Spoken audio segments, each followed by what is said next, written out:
Hi guys, welcome back to my channel. Today in this video we're going to be reviewing the Kashmir Files.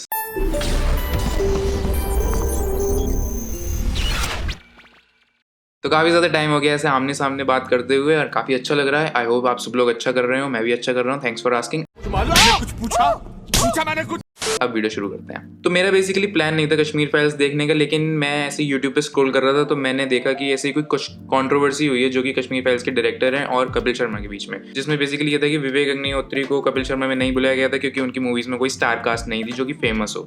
ऐसा विवेक अग्निहोत्री का कहना, लेकिन उसके reply में कपिल शर्मा ने ये कहा कि ये सब झूठ है. तो खैर वो कंट्रोवर्सी थी, वहां से मुझे कश्मीर फाइल्स के बारे में पता चला और इसलिए मैं मूवी देखने गया क्योंकि इतनी ज़्यादा कंट्रोवर्सी में गिरी हुई थी मूवी. तो मुझे लगा कि मुझे इस मूवी को देखना चाहिए.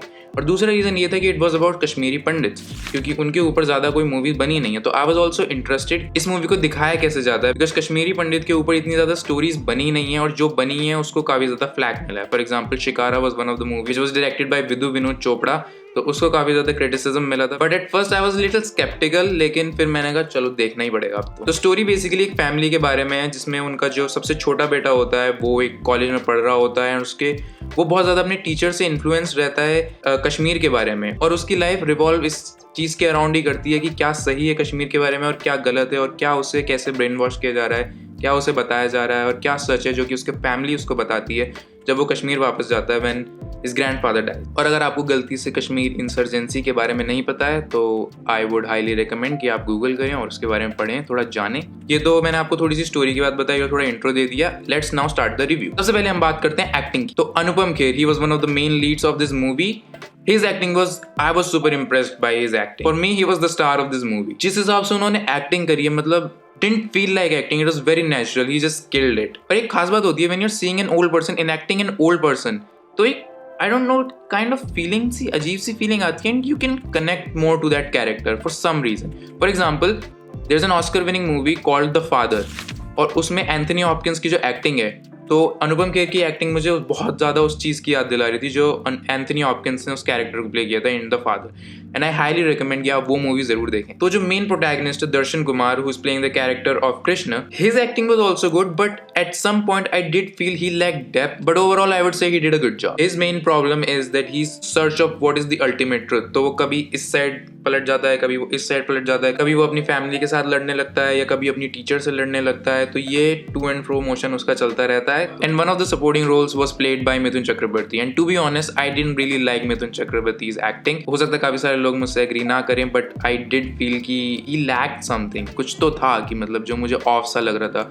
And I also researched a little and he was ill during the shoot of that movie, so maybe that could be the reason. And the antagonist of the story is the professor of the Krishna in his college. She is an evil character. Like आप उसके dressing sense और जो भी काले कपड़े पहन रखे हैं उससे भी बता सकते हैं. She is portrayed as an evil character जो कि ब्रेन वॉश कर दिए कृष्णा को और अपना एजेंडा चाहती है कि वो उसका अपना एजेंडा पूरा करे through Krishna. Her acting was also very super. मज़ा आया मुझे उनकी एक्टिंग देख के, और उनके देख के मुझे ऐसा लग रहा था कि it was reminding me of Arundhati Roy, because वो भी ऐसा कुछ हो सकता है, शायद वहीं से इंस्पायर हो कैरेक्टर, कुड बी ऐसा, लेकिन क्लैरिफाई नहीं किया है, but most probably it is likely that. और जो बाकी सपोर्टिंग कैरेक्टर्स थे जो कि जो आईएएस था मूवी में, उसके जितने भी दोस्त थे सारे, they were the supporting characters and I think their acting was also decent. Acting की मुझे इतनी ज़्यादा नॉलेज नहीं है, I can't get into the technical part that much, लेकिन let's now talk about the cinematography part. तो अगर आपने एक चीज़ नोटिस करी होगी, most of the film is shot hand held, और मुझे लगता नहीं है इतना ज़्यादा स्टेडी कैम या ऐसी कोई रिग वगैरह का यूज़ किया गया है मूवी में, क्योंकि ज़्यादातर शॉट मैंने देख रहा था हैंड हेल्ड ही लिए गए थे. And I really like handheld shots. The beauty of handheld shots is that it feels more real and it shows the real world. And it forces the audience to show what's really happening, and it also like the shot feels more tighter when we're shooting handheld. लेकिन मैंने एक चीज़ notice करी, मैंने कुछ shots में देखा था focus was not really perfect. And even in wide shots I felt that the aperture was very wide open and there were some parts जहाँ पे out of focus है in the wide shot, which was really putting me off. So that could be better. And overall, I would say, I think it's 50-50 for cinematography. I really liked some shots, some scenes very much, especially for the handheld movements. And then there was this problem, the focus problem. Now that's all for cinematography. Now let's talk about the direction. तो जो intro scene होता है movie का, वो काफी ज़्यादा important होता है to grab the attention of the audience. और उसमें this movie has done a great job, क्योंकि अगर आपने जो अपने इंट्रो सीन में अगर आपकी जो स्टोरी का प्रेमिस है अगर वो आपने स्टैब्लिश कर दिया तो उससे काफी ज्यादा ऑडियंस को एक तो आइडिया लग जाता है कि अच्छा इस बारे में मूवी होने वाली है, and also it grabs the attention of the audience which the director has done a very good job in that. तो जो इंट्रो सीन है उसमें बेसिकली बच्चे जहाँ पे कश्मीर पे क्रिकेट खेल रहे हैं और क्रिकेट की कमेंट्री एक रेडियो पे चल रही है और वहाँ पे यू कैन सी जो कश्मीरी लोग हैं वो सचिन के अगेंस्ट कुछ बोल रहे हैं लेकिन बच्चे खेल रहे हैं, लेकिन जैसे ही सचिन रेडियो पे कमेंट्री के टाइम जो कमेंटेटर बताता है कि सचिन ने छक्का मारा है, जो एक हिंदू बच्चा होता है जो क्रिकेट खेल रहा होता है वो ऐसे जोर से चिल्लाता है। तो ये चीज आपने फर्स्ट सीन में स्टैब्लिश कर दी। तो जो ये जो मूवी है इसमें काफी ज्यादा ग्राफिक सीन्स हैं। अगर आपको ध्यान हो, अगर आपने उधम सिंह मूवी देखी हो उसमें भी काफी ज्यादा ग्राफिक सीन्स हैं। And I also do feel that the movie kind of felt a little longer and it lacked the pace, and especially in the first half when they're setting up the plot, because second half में I started to get more interest in the movie, but first half मुझे लगा कि कुछ ज़्यादा ही slow था, and I think उन्होंने deliberately किया है because they wanted to show the emotions of the people rather than focusing on the pace of the story, so that they can make the audience feel more connected to what actually happened and not to rush it. But the problem is the audience loves pace, you know, nobody likes a slow movie, right? In this movie में constant theme चलती आई कि the movie has shown that it was not an exodus but it was a genocide there. तो वो चीज यहाँ पे काफी ज्यादा बार बार आती रही। And this narrative of the आजादी that the story shows from this beginning, I wouldn't like to go into that realm because वो ज्यादा काफी ज्यादा political चीज हो जाएगी and I'm not that much equipped to debate about that, and so उसमें हम ज्यादा नहीं जाएंगे। और मूवी में मुझे एक बात और अच्छी लगी कि अननेसेसरी ड्रामा नहीं था, जो कि आप देखोगे इन टाइप की मूवीज में या बॉलीवुड मूवीज में काफी ज्यादा रहता है, बट इस मूवी में वो चीज बिल्कुल नहीं थी। That is one thing that I really liked about this. Now let's talk about the scenes that I really like the most. Spoiler alert, the first scene जो मुझे सबसे ज्यादा अच्छा लगा was the at the end, जहाँ पे 24 कश्मीरी पंडितों को मार दिया जाता है बाय द इस्लामिक टेररिस्ट, जो कि इंडियन आर्मी के बेस में बन के आते हैं और उन सब कश्मीरी पंडित को लाइन से लगा दिया जाता है, एंड जो टेररिस्ट होता है वो काउंट करता है and then after that he starts to shoot them. और एक चीज उसमें दिखाई गई है कि कश्मीरी पंडित कुछ ना रेबल करते हैं ना उनके कुछ फेस पे कोई इमोशन रहता है। I think what the director wants to tell is that they have accepted their fate and they know that they are going to die, and it's just a very horrific scene to like watch. And the other scene was that in the end, which was like a climax, जो Krishna character होता है वो जो and में अपनी speech देता है अपने कॉलेज में जाके, he also presents a lot of facts, I think which of the most of them I think are true, जितना मैंने पढ़ा है। Also one scene that I really liked was जब कृष्णा और उसके जो दादाजी होते हैं पुष्कर, वो दोनों किसी बात पे लड़ने लगते हैं and Pushkar remembers the past and he starts to say something in Kashmiri because he has dementia। तो वो सीन काफी ज्यादा मुझे अच्छा लगा था। और एक और सीन जहाँ पे जो कृष्णा होता है उसके पापा को मार दिया जाता है कश्मीर में, और कृष्णा की मदर को उसके हस्बैंड के जो खून से सने हुए राइस होते हैं वो खिलाए जाते हैं। That scene was like, and I can't even talk about it, that scene was painful to watch exact। One more thing that जो हम देखेंगे, एक नज्म है बाई पोएट फैज अहमद फैज, वो काफ़ी ज़्यादा इसमें रिपीट होती है, एंड दिस नज्म इज़ इन इटसेल्फ, ये काफ़ी ज़्यादा प्रोटेस्ट वगैरह में भी यूज़ हो चुकी है पहले कॉलेज में, वहाँ पे जो लोग प्रोटेस्ट कर रहे हैं वो इस नज्म का यूज़ कर रहे हैं। This movie has a lots of emotion, it's filled with it, like sadness, despair, desolation, frustration, anger, helplessness, and emotions work over anything. You know, if you can make the audience feel something in their heart,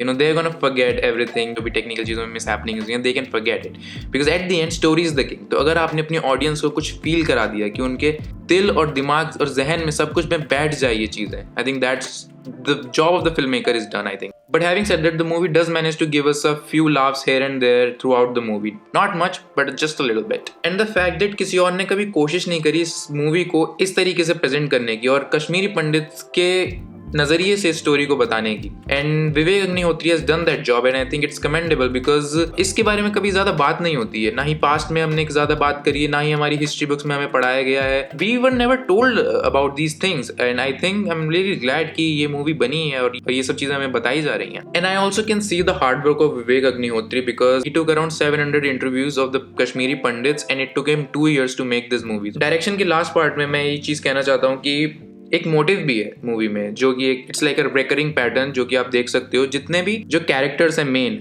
उनके जो नाम है जो कि कश्मीरी पंडित हैं, तो आप देख सकते हो नाम उनका कृष्णा, शिवा, पुष्कर, शारदा, तो अगर आप नोटिस करो ये सारे हिंदू गॉड्स के नाम हैं। तो I think that was really interesting, it symbolism draw किया था इसके through.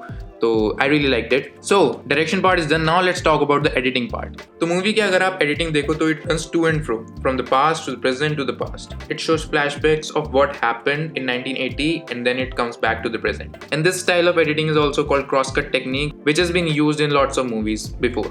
I like the way that movie was edited in this way, but I'm gonna say again that movie did feel a little longer. I think the background score was really good. It complemented the emotions that the director wanted to tell. But when it comes to sound design, I think that could be better. And background music, the background score and sound design, there are different things. Don't confuse it as same. Because in some scenes, the scenes do feel empty, especially at crucial time, because there's no other sound except the dialogue. And अगर आप कुछ sound effects, extra sound effects added होते तो I think that could have been more better and the shot would have looked more nice.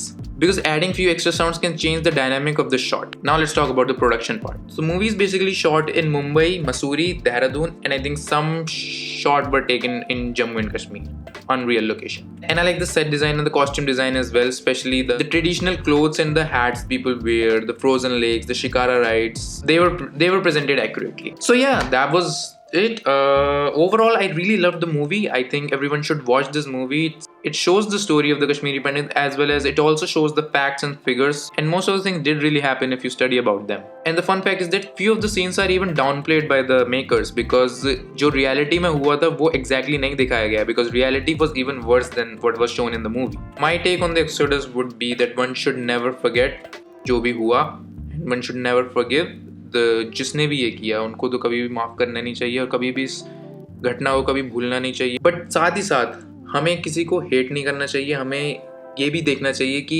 Not every person is bad. Because अगर आप एक चीज़ देखो, जो टेररिस्ट हैं, इस्लामिक टेररिस्ट हैं, they even killed Muslims जो अपोज कर रहे थे, एंड बाकी रिलीजन के लोगों को भी मारा. तो it's just like people are bad, some people are bad, some people are good. You can just say कि इस रिलीजन के लोग ख़राब हैं या उस रिलीजन के लोग ख़राब हैं. हर रिलीजन में लोग ख़राब हैं, हर रिलीजन में लोग अच्छे हैं. तो आई नो इस मूवी को देखने के बाद हो सकता है आप अपनी भावनाओं में बह जाओ. तो आई वुड सजेस्ट कि don't get swayed in your emotions. Think logically, rationally सोचो, समझो, जानो, पढ़ो, उसके बाद अपनी ओपिनियन बनाओ. और कुछ लोग ये कह रहे हैं कि it promotes Hindu nationalism, Hindutva. तो one thing I would like to say is कि लेट आर्ट बी आर्ट. आप आर्ट को या फिल्म मेकिंग को एक ऐसे देखो, इट्स लाइक अ मिरर जो रियलिटी को मिमिक कर रही है. इंस्टेड ऑफ इन चक्करों में पढ़ना कि ये किस आइडियोलॉजी को प्रमोट करती है, learn from the art, respect the art, appreciate the art. Because इसकी वजह से आपको ऐसी ऐसी स्टोरीज पता चलती हैं, इतनी सारी चीज़ें पता चलती हैं. तो I think instead of going politically incline होके, हो सकता है आप आर्टिस्टिकली इंक्लाइन हो जाइए और अप्रिशिएट द आर्ट. ग्रेटफुल होइए कि आप ऐसी ऐसी स्टोरीज तक, इन सब चीज़ों तक आप रीच कर सकते हो, आप देख सकते हो. Share this with people. In even today at this time also innocent Kashmiris are being killed and the antagonist of the story is still out. Like he is not locked up yet and he runs his own militant organization in Kashmir. जब भी आप किसी का murder करते थे तो क्या हमेशा इशफाक मजीद वानी का ऑर्डर होता था तब करते थे या अपनी मर्जी से भी कर सकते थे? नहीं, अपनी मर्जी से. मैं किसी को नहीं मारता था, ऊपर से ऑर्डर मिलता था, लीडर ऑर्डर देते थे कि अच्छा, ऑर्डर दे किसी को मार दो, आप मार देते थे? हाँ जी. चाहे वो कोई भी हो? कोई भी हो. अगर वो कहता कि अपने सगे भाई को जान से मार डालो? जी, मैं तो मार देता. अगर वो कहता अपनी माँ को जान से मार डालो? मैं तो मार देता. 25. अगर वो आपसे कहते कि अपने सगे भाई को मार दो तो मार देते. और आपसे आपकी माँ को मारने के लिए कहते तो मार देते? मार देते. In the end, I would just like to say that is say no to terrorism. That's it. So now the question comes, should you watch it or not? I would say hell yes, absolutely. I think you're missing out on a very good movie if not watching it. And if you're a movie buff, definitely it should be on your list. But I would say that if you can't see violence too much, then I would recommend कि don't watch this movie. अगर आपको violence इतना पसंद नहीं है या आप खून खराबा ज़्यादा झेल नहीं सकते हो तो please don't watch this movie, because इसमें काफ़ी ज़्यादा खून खराबा है और हो सकता है कि आपको दिक्कत आए. मुझे पर्सनली ऐसे चीज़ों में दिक्कत ज़्यादा नहीं आती है तो I am okay with it. लेकिन अगर आपको इस चीज़ से प्रॉब्लम होती है तो then I won't recommend. So that's it for my guys. I hope you like this video. अगर आपको वीडियो पसंद आया तो लाइक करें, कमेंट करें और शेयर करें और हमारे चैनल को सब्सक्राइब करें. और कोई सजेशन हो आपके पास कि इस मूवी पे भी रिव्यू बनाओ या इस मूवी पे कुछ ऐसे एनालिसिस टाइप वीडियो बनाओ तो do let me know. I will try my best and thank you so much for watching the video. Peace, bye bye.